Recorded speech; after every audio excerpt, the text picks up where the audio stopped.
kalau seandainya waktu bisa dibeli, maka saya akan beli waktu dari mereka. Karena waktu itu tidak bisa ditambah, umur orang sudah ditentukan.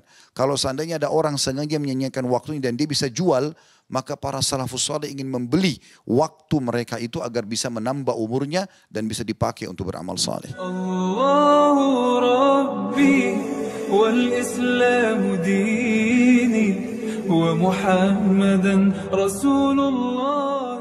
Saudaraku seiman rahimani wa rahimakumullah. Ada satu surah dalam Al-Quran yang sangat pendek dan seluruh umat Islam bisa kita bahasakan seperti itu, menghafalnya. Hanya saja sedikit di antara kita yang merenungi makna dan kandungan pesan Allah dalam surah tersebut, yaitu surah Al-Asr. Bagaimana di sini Allah Subhanahu wa taala menekankan sekali agar setiap muslim secara khusus dan umumnya manusia tidak menyia-nyiakan waktunya. Dan bagaimana selama hidup di dunia ini dia harus memaksimalkan waktu yang sudah Allah berikan kepadanya, tepatnya umurnya, lalu kemudian terinci dalam bentuk hari, bulan, jam, detik dan seterusnya. Jadi judul khutbah Jumat kita insya Allah pada kesempatan ini adalah maksimalkan waktumu hai muslim. Allah berfirman, A'udzubillahi minasyaitonirrajim wal 'asr. Demi masa atau demi waktu. Dan ulama mengatakan Allah tidak menggunakan waw kasam atau waw sumpah di sini, kecuali yang datang setelahnya adalah hal yang penting. Seperti misalnya Allah juga bersumpah wad-duha, demi waktu duha, wal-lail, demi waktu malam, wal-fajr, demi waktu subuh. Allah SWT mengingatkan selalu tentang masalah itu dengan sumpahnya. Lalu Allah mengatakan innal insana lafi khusr. Banyak sekali manusia dalam keadaan rugi. Maksudnya menyia-nyiakan waktunya.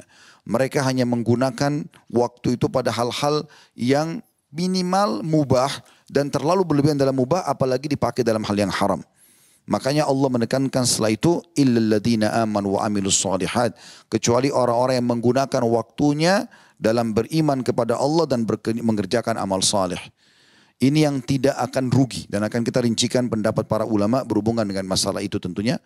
Dan akhirnya Allah mengatakan watawassaw bil haqqi watawassaw bis sabr, maka saling menyampaikanlah wasiat penting ini, kebenaran ini, dan juga bersabarlah dalam mengisi waktu-waktu kalian dengan ketaatan kepada Allah. Saudaraku seiman, Abdullah bin Mas'ud radhiyallahu anhu pernah menyampaikan tentang masalah pentingnya waktu ini, dan beliau berkata, ma nudimtu au nadimtu ala syai'in nadmi ala yawmin gharabat syams naqasa fihi ajali walam yazid fihi amali. Artinya tidak ada yang pernah kusesali selain keadaan ketika matahari terbenam di hariku itu dan ajalku telah berkurang sehari namun amalanku tidak bertambah. Begitu juga Ibnu Qayyim rahimahullah berkata dengan statement yang menarik dalam masalah ini. Dia mengatakan idha'atul waqti asyaddu minal maut. Menyia-nyiakan waktu pada hal yang tidak bermanfaat, tidak mendatangkan rahmat Allah, tidak mendatangkan pahala, tidak akan meninggikan derajat di surga pada saat meninggal nanti atau menyelamatkan dari api neraka. Menyia-nyiakan waktu lebih berbahaya daripada kematian itu sendiri.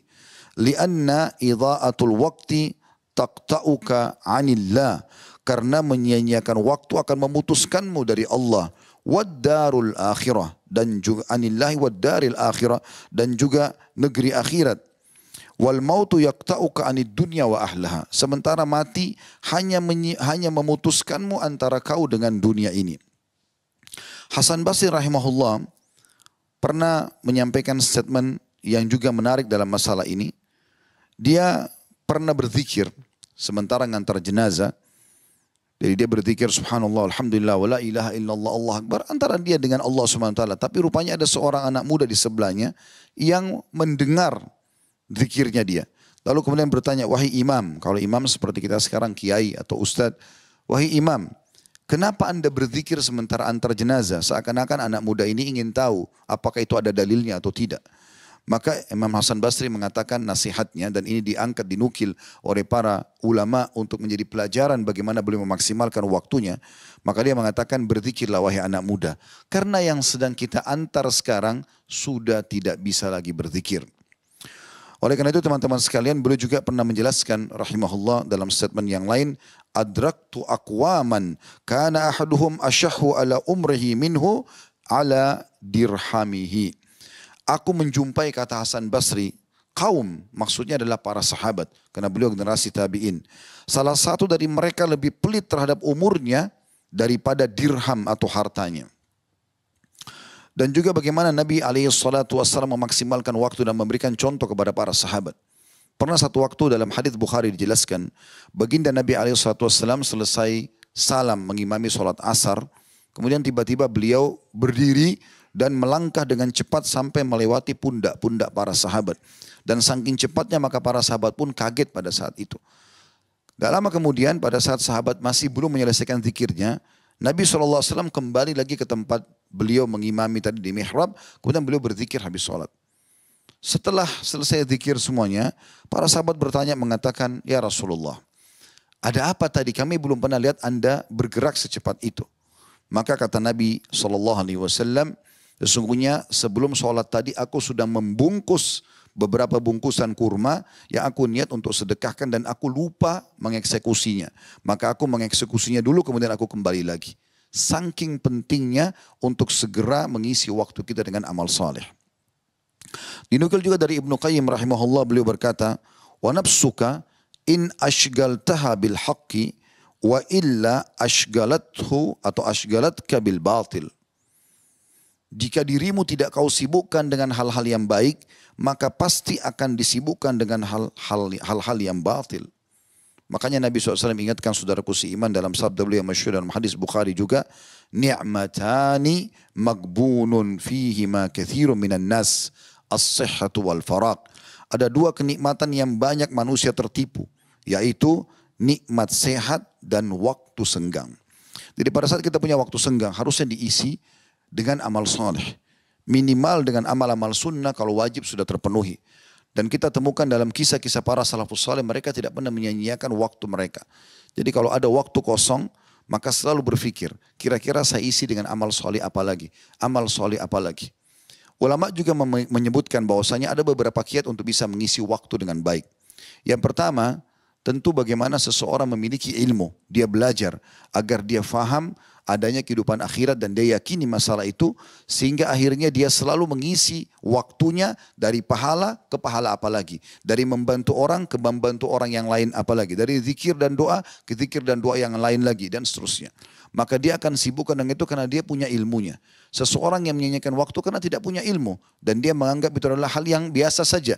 Ada orang kita temukan sepanjang hari duduk di pinggir jalan, di sebelah got, di sebelah pembuangan air dan segala macam, main catur atau ngomong-ngomong kosong sambil tertawa-tawa sampai malam, dan itu berjalan bertahun-tahun. Sampai sebagian salafus saleh berkata pada saat melihat sebagian anak muda yang menghabiskan waktu mereka nongkrong di pinggir jalan tanpa ada manfaat, mereka mengatakan kalau seandainya waktu bisa dibeli, maka saya akan beli waktu dari mereka. Karena waktu itu tidak bisa ditambah, umur orang sudah ditentukan. Kalau seandainya ada orang sengaja menyanyikan waktunya dan dia bisa jual, maka para salafus saleh ingin membeli waktu mereka itu agar bisa menambah umurnya dan bisa dipakai untuk beramal saleh. Oleh karena itu teman-teman sekalian, apa yang kita sampaikan ini adalah sebuah wasiat sederhana. Bagaimana kita menyibukkan diri dengan amal saleh, sibukkan diri dengan keimanan, selalu bertanya kebaikan, setelah itu kebaikan apa lagi, ya, dan pendekatan diri kepada Allah, pendekatan diri kepada Allah apa lagi, menjauhkan diri dari maksiat, menjauhkan diri ke maksiat yang lain lagi dan seterusnya. Bahkan ulama mengatakan pada hal-hal yang mubah pun itu seharusnya seseorang menghindari kalau sampai berlebihan. Pernah ada seseorang pulang dari pasar, bertemu dengan Umar bin Khattab di jalan, kemudian orang itu memegang daging. Maka kata Umar radhiyallahu anhu bertanya pada orang tersebut, kau dari mana? Dia mengatakan dari pasar. Apa yang kau lakukan? Dia bilang saya beli daging. Kenapa kau beli? Karena saya lagi pengen makan daging. Wasiat Umar ini hanya dipahami bagi orang yang memiliki ilmu. Maka Umar mengatakan setelah itu ini sebagai wasiatnya, apakah semua yang kau inginkan kau beli? Artinya masa waktumu kau habiskan hanya sekedar memenuhi keinginanmu semuanya. Nah, di sini ada wasiat yang penting tentang masalah waktu. Artinya boleh kau makan daging, tapi jangan sampai hanya sibuk dengan itu saja. Ada orang sibuk dengan kuliner misalnya dari pagi sampai malam. Bahkan saya pernah temukan ada sebagian orang bercerita dengan bangganya, kalau dia hanya untuk mengejar sebuah kuliner, dia harus pergi keluar kota, bahkan keluar negeri dan pulang pergi hanya karena ingin menikmati makanan tersebut. Ini membuang-buang waktu pada hal yang sia-sia. Padahal baginda Nabi SAW mengatakan, cukuplah wahai anak Adam engkau memakan makanan yang bisa membuat tulang belakangmu berdiri. Artinya yang termudahkan. Bahkan kalau makanan pun dihidangkan depan mata kita, Nabi SAW wasiatkan kepada Salamah, anak dari istri beliau Ummu Salamah, ya gulam, wakul mimma yalik. Setelah beliau wasiatkan harus baca basmalah pakai tangan kanan, beliau mengatakan dan makan apa yang dihidangkan di hadapanmu. Karena juga ini dihitung seakan-akan membuang-buang waktu. Saya pernah menghadiri sebuah majelis Syekh Abdul Razak Hafidahullah di Masjid Nabawi di Madinah. Kemudian beliau membahas pada saat itu tentang hikmah kenapa kita kalau keluar dari kamar mandi dengan kaki kanan atau dari WC kita membaca gufranak, pengampunanmu wahai Tuhanku. Padahal bisa saja orang di kamar mandi sedang tidak berbuat dosa. Mungkin memang maaf dia buang air kecil atau buang air besar. Ada hajatnya. Tapi kenapa kita membaca gufranak? Maka beliau menukil mengatakan, para salafus saleh mengatakan, karena dianggap bagian daripada butuh pengampunan dari Allah karena pada saat orang duduk di WC dan tidak bisa berzikir kepada Allah. Hanya karena pada saat di WC tidak bisa berzikir dianggap pada waktu yang sia-sia sehingga akhirnya dianggap itu adalah harus memohon ampun kepada Allah Subhanahu wa taala. Sebagian salafus saleh mereka kalau masuk di kamar mandi di zaman dulu, dinukil kisah-kisah dari mereka, mereka menyuruh anaknya untuk duduk di depan kamar mandi di satu ruangan dan membaca sebuah kitab dengan mengeraskan suara. Agar dia mendengarkan apa yang sedang bisa diambil manfaat padahal mereka sedang di kamar mandi. Bukan mereka yang membacanya, tapi orang lain yang membacanya. Supaya supaya waktunya terisi dengan hal-hal yang bermanfaat. Dan tentu kalau kita ingin bahas ini teman-teman sekalian akan sangat panjang sekali. Intinya kita ambil wasiat Allah Subhanahu wa taala dalam surah Al-Asr. Bagaimana kita jangan nanti rugi dan menyesal. Dalam pepatah bahasa Arab dikatakan, laita syababu yaudu yauman. Coba seandainya masa muda bisa kembali sehari saja. Tidak akan pernah bisa terulang. Ada sebuah kejadian sebagai penutup dalam khutbah kita. Saya merasa sendiri menyesal dan sampai hari ini mungkin akan terus saya sesali. Kenapa saya sempat menunda sebuah amal soleh. Dikarenakan hanya karena amal soleh yang lain. Tapi syaitan bisa masuk di situ. Suatu waktu di Jakarta Selatan sini di Kampung Melayu saya ada pengajian. Kemudian selesai pengajian pas azan duhur. Waktu itu saya keluar dari majelis taklim, kemudian ada seorang ibu kelihatan dari penampilannya bajunya kotor, gendong bayi, memberikan isyarat minta bantuan. Saya sudah niat ingin membantu sebenarnya. Hanya saja waktu itu pikiran saya berkecamuk antara bantu atau nanti saya ketinggalan sholat. Karena saya ingin mengejar sholat di saf awal waktu itu takut ketinggalan takbiratul ihram pertama dan seterusnya. Sebagaimana kita sudah tahu keutamaannya. Maka pada saat itu saya mengatakan, Bu nanti ya setelah sholat. Kemudian saya pergi sholat, setelah sholat dia duhur, saya pulang, subhanallah ibu itu sudah tidak ada di tempatnya. Saya naik ke mobil, kemudian saya keliling di sekitar pengajian itu 3 kali atau 5 kali saya keliling tidak temukan ibu yang sama. Waktu itu saya jadikan sebagai bahan muhasabah. Apa susahnya dan berapa waktu yang dibutuhkan hanya mengorek kantong, mengambil uang lalu berikan ibu tersebut. Cuma hitungan detik kemudian saya pergi sholat. Sehingga saya bisa meraih 2 kebaikan. Ini sebuah pelajaran bagaimana kita introspeksi diri kita agar selalu mengisi dengan amal-amal soleh. Dan harus kita sesali waktu-waktu yang kita buang pada hal yang sia-sia. Insya Allah kalau kita sudah biasakan diri kita dengan ini, maka secara otomatis saudaraku seiman, nanti kita akan merasa kalau duduk di depan orang yang omongnya kosong, kita akan tidak akan merasa betah atau kita akan merasa lebih baik kita pindah ke keadaan yang lain. Saya sudah sempat merasakan masalah itu. Kalau duduk dan omongnya sesuatu yang tidak bermanfaat, maka saya merasa gelisah. Rasanya apa manfaat yang bisa saya dapatkan? Itu akan muncul karena kita coba menerending diri kita dan melatih agar selalu mengisi pada hal yang bermanfaat.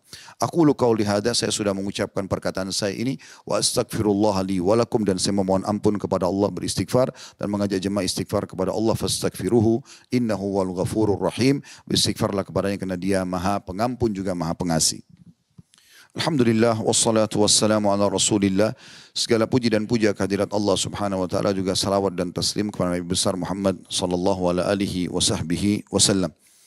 Hari Jumat adalah hari yang mulia saudaraku seiman, dan Allah menjanjikan ada waktu mustajab. Ada 2 buah riwayat yang menjelaskan masalah itu. Yang pertama riwayat An-Nasa'i, kata Nabi SAW, Jumat ada 12 waktu dan tidak ada seorang muslim yang berdoa kecuali diijabah oleh Allah, dan perbanyak doa di hari selepas asar sampai terbenam matahari. Riwayat Imam Muslim yang lain berbunyi, kata Nabi SAW, Jumat adalah hari yang mulia, tidak ada seorang muslim berdoa kecuali Allah ijabah, dan fokuslah pada saat khatib duduk di khutbah kedua sampai diiqamahkan sholat. Oleh karena itu semua khatib yang memahami hadis ini pasti akan berdoa di khutbah kedua. Mari kita hadirkan fikiran hati kita untuk mengejar keutamaan berdoa dan waktu mustajab ini. Semoga Allah ijabah insya Allah.